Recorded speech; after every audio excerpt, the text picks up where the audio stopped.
Okay, go for it. So we're doing the pre-flight check. First thing we do is put on the master switch. Make sure the warning lights are out, the governor's on, alt lights on, oil lights on, and the brake is on. Right. Start with. Then we check the warning lights to these for the main rotor temperature warning. Yep. Oh yeah. Main rotor chip. That's if there's any metal chippings in the oil. Yep. Grabs onto a magnet and puts the light on.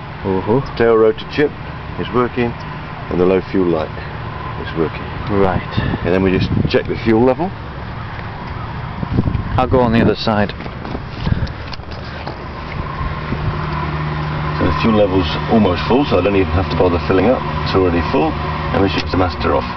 Ah, okay. Okay, well, you got the permanent. This is the vertical speed in 100 feet per minute. Yep. This is the altimeter, which tells us how high we are. Yep. This tells us our airspeed. This is the rotor RPM and the engine RPM, and this is the manifold pressure. Right. This is the battery, whether it's charging or not. These are the fuel for the auxiliary tank and the main tank. And this is the oil temperature and the cylinder head temperature. Right. This is a GPS. Uh-huh. This is a radio, and that's the altimeter. That's a transponder. Right. Which sends out a beacon signal, and the tower So picks it up, and they know where, and they can see you. You're a blip on their screen. Yep. Like the radar. So we start off, because this is down already, because we just checked the lights. Yep. So basically we're checking for leaks around the fuel lines. Yep. We're checking the oil level in the main oil sump there for the main gearbox oil. There's a teletemp thing up there to check the temperature, it's not been overheated. And then we just check that everything is tight. So everything is secure, all the wires are tight, nothing's been moving about, nothing can shift around. That orange box must Here's be the radar. Transponder. That's the transponder. Yep. Everything's tight. This is the what's it called? That's the pitot tube. This is the pitot system. So this takes in air from wherever you are, and this in conjunction with that little thing sticking out the front there, which is the pitot tube. Yep. That gives you those two things together give you your airspeed, altimeter, and the vertical speed when you're descending or ascending. So we have to check this yoke and this here, make sure there's no cracks in this thing here. Check all the wiring. Check the operation of the rotor brake. Yep. Make sure that's working okay. Can you see something moving up and down there? Yep, I do. Yep, that's the rotor brake, and I'll leave that off now because we'll spin that round when we check the blades in a minute. Okay. So everything looks good. This is the spread clutch over here. We check here for leaks. Yep. Around the main shaft. Check the tension of the belts. Make sure that all these fastenings are secure. Check the teletemp on the upper bearing. We check the lower sheaves on the pulley and the upper sheaves. Make sure there's no wear, no cracks, no damage, no leaks. Everything has to be secure. Then we go down to the engine. Just close that up for a minute. Go down to the engine. Make sure everything's secure. These air intakes are clear. Make sure that the oil cooler compartment, that sometimes gets stuff in there and that gets a bit hot, so you've got to make sure that's all cleaned out. Spark plugs, HT leads are all tight. Make sure there's no cracks on the tube or the frame. Make sure there's no cracks on the engine. Everything's tight, no leaks. That must be the tailpipe there, is this? This is that for the exhaust, yeah. Make sure there's no cracks on the exhaust. Yep. Make sure all the wires, everything's tight. No leaks, that's the main thing. No leaks, everything tight, no cracks. Nothing loose, and you can expect everything should still be okay. Just check everything. Little voltage regulator there. Check all the connections.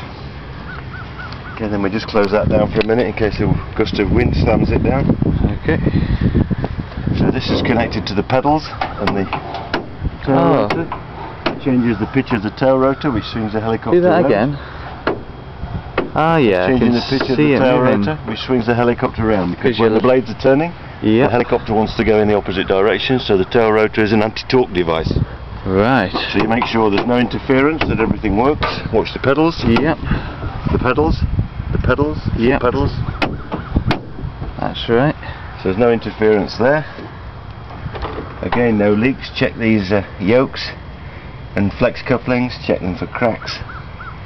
Make sure everything's okay there. So everything's good here. This is the tensioner for the clutch. Because when you start off, the belt is loose. Then when you start it up, this will gradually pushes this pulley up until a certain tension, then it stops. Right. And then your blades are tensioning, and then you wait until your clutch light goes out and you know your clutch is in the right spot. And these are going to be tight, and you're spinning around the engine.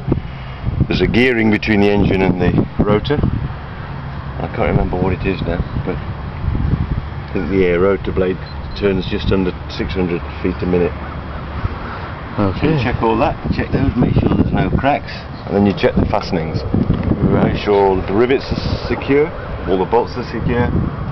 Make sure there's cowling, the espionage here on the tail. Make sure the antenna are tight. Check all the rivets. This light is so they can see you at night. That's the strobe light. It flashes. Yeah, that's that. It flashes. There's 3 other lights. One at the bottom. There's a white one at the back, red one on the left, and a blue and a green one on the right. Right. But there, you just put those on at night. Right. That tells people whether you're coming towards them, or whether you're going away from them, or whether you're going in front of them and in a particular direction. So we check all the rivets, check all the bolts. Make sure here there's nothing been touched. I always feel under here just to make sure that, because that's what's going to hit the ground if somebody's tailed it down. And then you check this just like a stabilizer. Yep. Check these for cracks. Check the fastenings. Everything's okay. Check these bolts. Come around the back. Check the oil level in the little gearbox there. Make sure the wires are all tight. Make sure the bolts are tight. These bolts are tight. Little connector there for the light, the wires going into the light. And again, that's the same linkage from the pedals over to here. Check these are right. Check these little connectors. These are a little bit loose, but they're going to get changed out in the next service. But you're a bit loose? But that's okay. I mentioned that already, and I've checked that, and that's fine. Make sure all the bolts are tight, and you just check the tail rotor. Make sure. When you turned that, did that big thing move a bit? Move a little bit, yeah. That's the main rotor. Right. This is the tail rotor. Yep. Check all the bolts, featuring in.